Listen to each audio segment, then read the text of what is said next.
That was cute. That was real cute. Hey y'all, it's Kiera and welcome back to my YouTube channel. So today I'm doing a Q&A video, which is basically just going to tell y'all a little bit more about me before I start digging into these discussion topics. So I have 22 questions in total. They all came from my Instagram and so, well, Instagram and Facebook. So we're going to get right into it. First question is, what made me want to start a YouTube channel? Basically, I've been wanting to do this since I was in high school, but I just didn't have the financial resources to start one. Everybody's always telling me like, here, you should do a YouTube, you should do it, you should do it, you should do it. And I'm like, dang, like, yeah, that would be fun, but I didn't have the resources. So now that I have the resources to do whatever I want, I'm like, okay, first things first, I'm gonna dive into YouTube, see how that works out for me. Number two, what is my all-time favorite artist? So funny thing is I don't have an all-time favorite artist. What I typically do, and I would do for y'all, is my top 5. And it's not the top 5 in your normal sense of like my favorite 5 artists. It's like my favorite person in different realms and topics and genres. So my favorite all-time producer is this guy named Knowledge. It's KNXWLEDGE. He is the best. Like, he does a lot of flips and things like that, and I love flips. And so yes, he's my favorite producer. As far as my favorite male R&B artist will always and forever be Frank Ocean. Ari Lennox right now is my favorite R&B female artist. I also listen to a lot of Summer Walker. My favorite female rapper is Meg Thee Stallion, but also No Name. So those are just like a taste of my 2 different styles, but those are my 2 favorite female rappers right now. And my favorite male rapper, I would have to say Drake, because I think that's a good, it kind of like, I don't know, it kind of shows y'all my taste as far as like rap, because he does a lot of different types of rap.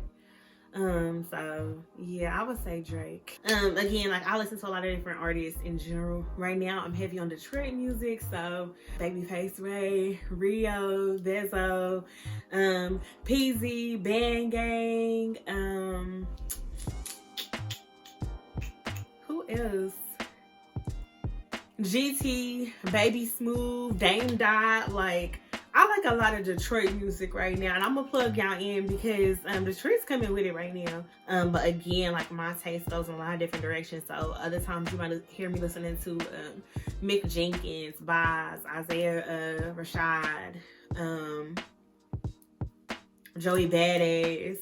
I'm really like an old Joey Badass fan, like from his beginning years. I'd say like Summer Nights, 1999. Hey, I still rock with Earl from, you know, Our Future. So like, I listen to a whole lot of different types of music. But yeah, I'm gonna also drop the link to all my playlists in the caption in the description. Question number 3 is my favorite vacation spot. New York, of course. Number 4, what's my type? Hood niggas. Y'all, I like bigger dudes. That's just me. I'm not talking about bigger like in the gym, meathead type. No, I mean, that's definitely attractive too, but I like bigger dudes, like big dudes. That's what I like. Brown skin, chocolate, like mentally, emotionally not clingy, close but distant.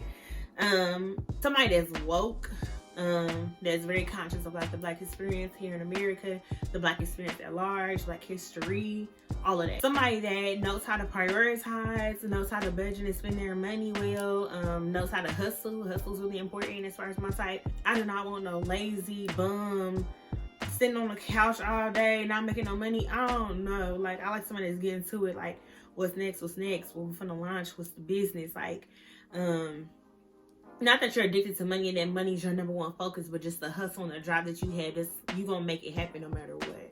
Number 5 says how do I feel about open relationships?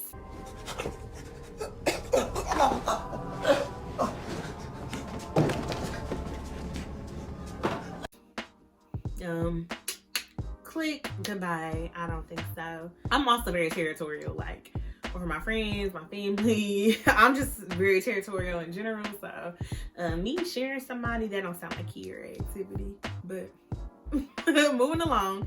Question number 6. If you could share a meal with any 4 individuals, dead or alive, who would they be? 1, Megan Thee Stallion. I love me some Meg.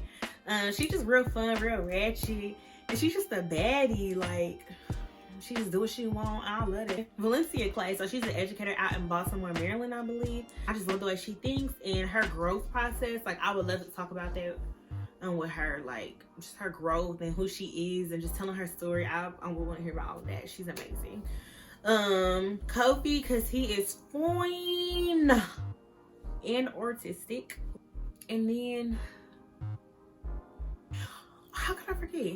Issa Rae. Y'all, I love me some Issa Rae. I just love her. I feel like we share a body part that nobody knows about. Me and her don't even know about it, but we share it because I just feel like we so connected, or like maybe both of us have like telepathy powers and we be talking to each other in our subconscious. So like we don't know each other, but like we just level on a level, if you get what I'm saying. I love me some Issa Rae, nevertheless. Like, she's my absolute favorite. Insecure is just my life. Like, if my life could be put on a TV show, it would be Insecure, literally. Like, it wouldn't skip an episode, wouldn't skip a beat. Insecure, period. Question number 7, do I have any career goals? Yes. So I want to open a nonprofit organization in Indy that really focuses on young Black adults and just our experience and the arts and resources and being advocates and allies and activists within our community, building up our community, being mentors to the youth. Like, I just want us to have a space where we can come and be ourselves, but also like be on our shit at the same time. So that's my whole plan. I want to curate a space for Black people where we can really just enjoy ourselves in every aspect of life. Like, whether that's having a festival in Indy, just celebrating Blackness, whether that's like hosting a little back to school thing for the kids and giving back, or doing yoga at the art center. Like, I just want to do stuff as young Black people and just enjoy each other's company, because I feel like so often we have together and trauma and death and grief, and like it's just not fair to us as a community. So yeah, I just want a nonprofit organization that's centered and focused on creating that space. And then also I want to have a bakery. I love to bake. It's just my favorite thing to do, and I want to open one up eventually when I get older. So that's one of my like later in life career goals. I also don't want to be working for nobody by the time I hit 30. Like, ooh, that's over with. Hopefully 25, but you know, being a little bit more realistic for myself. By 30, I don't need to be getting paid by nobody but myself, and that's just that on that. Number 8, question 8 is asking about dating in quarantine. I beg your pardon? Honey, I don't think so. No, I haven't even been talking to nobody, I would say, in the past year. Like, not on nothing for real. Like, I mean, texting some people, but nothing for real, for real. So it's just been me. Which, does that mean I didn't have a Valentine? Yes, I was with my girls, which was fun, but no Valentine. Hadn't talked to nobody. Haven't talked to nobody. So if you're thinking about shooting your shot, you should do it. Question number 9, do I plan to go back to school? So that's a good question. I honestly don't have an answer for that right now. I lost a part of myself in undergrad and found a bigger part of myself. So it's like, it was good, but like, I don't know if I want to do it again type thing. So I don't know. I feel like if anything, I'm more so focused on coursework. So like, being a lifelong learner in general is more so what I'm focused on as far as school. Y'all might catch me. I mean, I'll go if somebody pays for me to go. Most definitely, I'll go get that paper. But honey, without somebody else paying for it, I'm not going nowhere. And I don't want it to be no strings attached payment either. Okay, either gonna pay for it or you're not. Boom. So question number 10 is asking, can my man have a female best friend, and what is her place?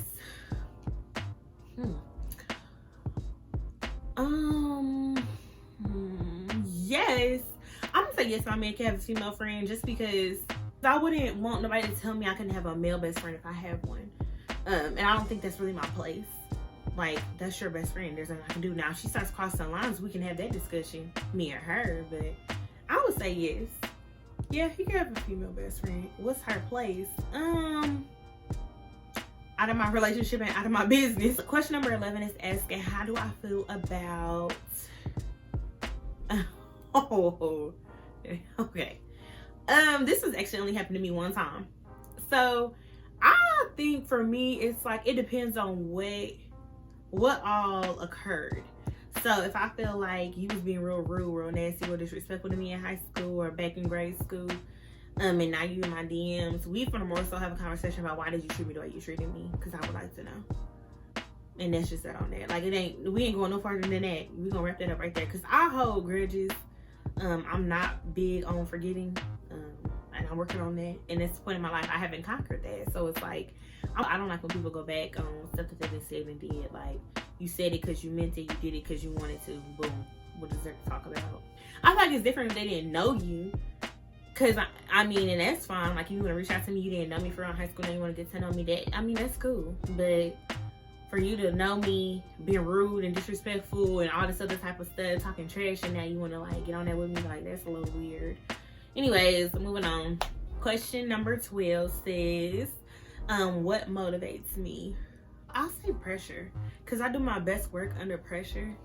So yeah, pressure is what motivates me. Like, if we're just down to the wire, or if it's on some, like, the odds are real slim, when the odds are stacked against me, that's what gets me hyped. Because it's like, people think you'll never come out of that situation, and it's like, yeah, we'll see about that. We'll see about it. So yeah, that's what motivates me. I think also my little brother motivates me a lot. And I feel like it's always been like that. Like, I just always want to be the big sister that he deserves. Like, he deserves a role model. He deserves somebody that's on they grizzy, and I am. So it's like, I'm in my bag, I'm doing what I'm supposed to be doing. I want him to always to have that figure. Like, if nothing else, he can look and be like, dang, my sister's on her. It's on her stuff, so I need to get on mine. Or like, my sister did that, my sister's on that. Question number 13, do I plan on moving out of the Midwest? I don't know. I really wanted to originally, but I think a lot of doors have opened for me while I've been in Indiana. And so it's like, I might stay a little bit longer. I think it would be nice to live somewhere else and just get a feel. But also I understand, like, if the place where I'm called to be is Indiana, I'm not upset about that. But if I'm able to afford to live in New York, I'm going. So that's where I'm at with that. Question number 14 asks, what is a deal breaker for me in a relationship? Cheating is most definitely like the ultimate. We ain't got nothing to discuss, nothing to talk about. We don't even have to, like, no. You cheating, you're out of here, bro. Wait. Question number 15 asks, where do I see myself in 5 years? In 5 years, I'll be 28. So, hopefully settle down with somebody. Been in a relationship for a couple of years at that point. So we trying to figure out, or a few years at that point, we trying to figure out, you know, like, marriage dates and all that type of stuff. Figuring out, like, what do we want from a family? What should that family look like? Kind of settling down as far as, like, beginning my life as a family woman. And working for myself, if not already working for myself. And transitioning out of being an employee to an employer. Hopefully starting my business will have at least, if I'm 28, that's in 5 years. I would say, you know, having at least a few employees working under my leadership, well-traveled, a major influencer, that too. Question number 16 asks, where do I see myself in 10 years? So in 10 years, I'll be 33. Of course, a family woman with a family and a husband, happily married, loved on and loving, a full-on employer at that point, been removed from being an employee for several years at that point. I would like to have been published at least twice within the next decade. Number 17 asks me, what makes me strong? I would say everything that I've ever been through has made me strong. I don't think I can look back on any experience and be like, that really weakened me as an individual. Like, everything I've been through has made me strong. Whether we're talking about other, you know, whether we're talking about like death or depression, anxiety, situationships that have gone wrong, all of those things. I think all of those things have really played a role in me being as strong as I am today. So Question number 18, goals for my YouTube channel. I hopefully will have 100 subscribers by the beginning of March. That is my plan. I'm gonna try to be able to come here and hear somebody speak and just see, like, do I agree, or at least open the doorway for you to host these conversations amongst you and your friends and family and associates and co-workers and things like that. So I just want this to be a YouTube channel that everybody can use as a tool, whether that's something to help you relax, or that's something to help you laugh and, like, you know, laugh away your pain, or if it's something that helps you, like, become stronger and better in your own family and your own community. I hope that is what it is for you all, as well as somewhere where people can come to be elevated, so I can use my voice to help elevate other Black creators and creatives and entrepreneurs and things of that sort. So yeah. Question number 19, what makes me happy?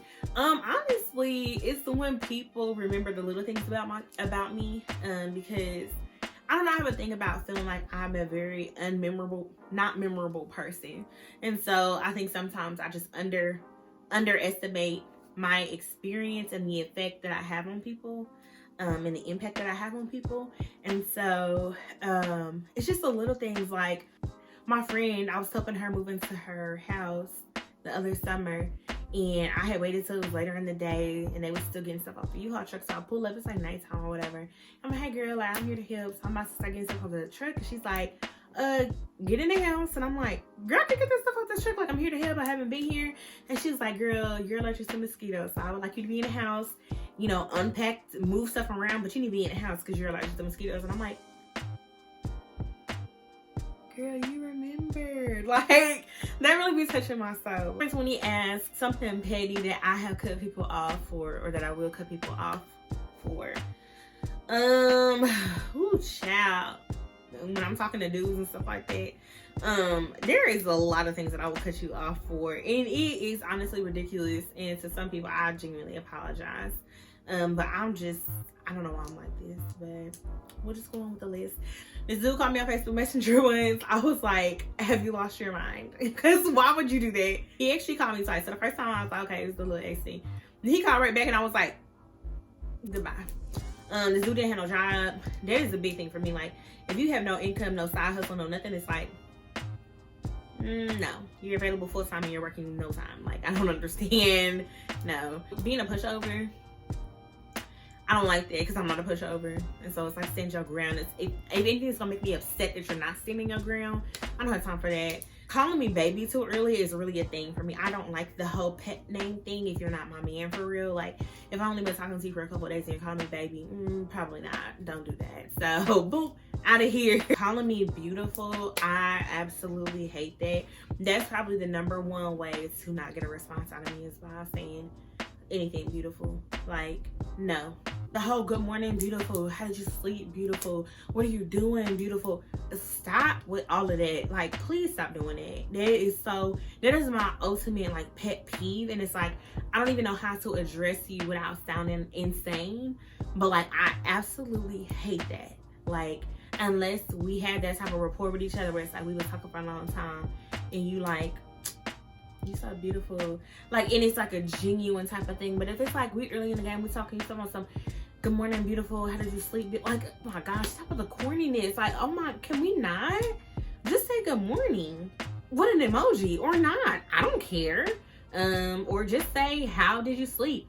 I feel like that's a weird question personally. I hate being asked how do I sleep, but for you to add beautiful at the end, I'm like, I'm gonna break it down too.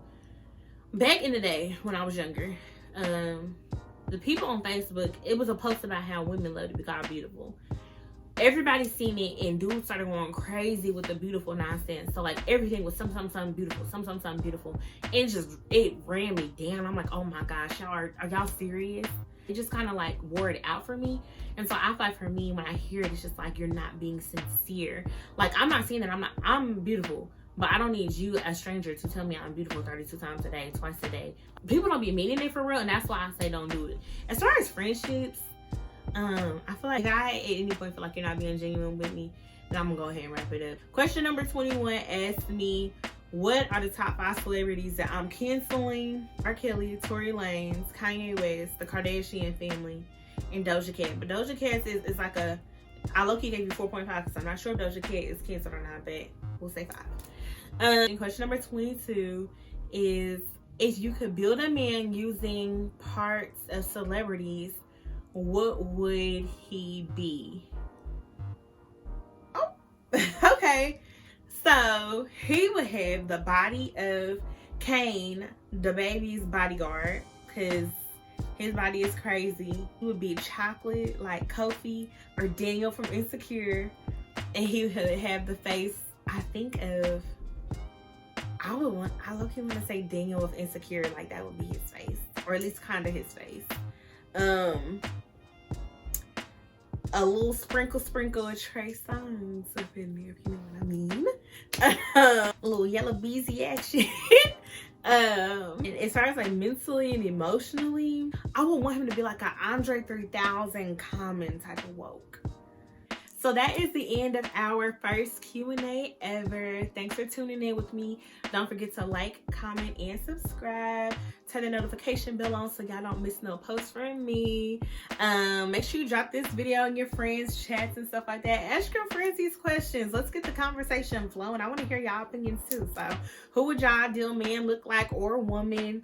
Who's y'all favorite all-time artist? I want to hear some of y'all top faves, y'all number ones. Drop it in the comments. Keep the conversation going. Feel free to post me on your social media pages, and I will see y'all soon.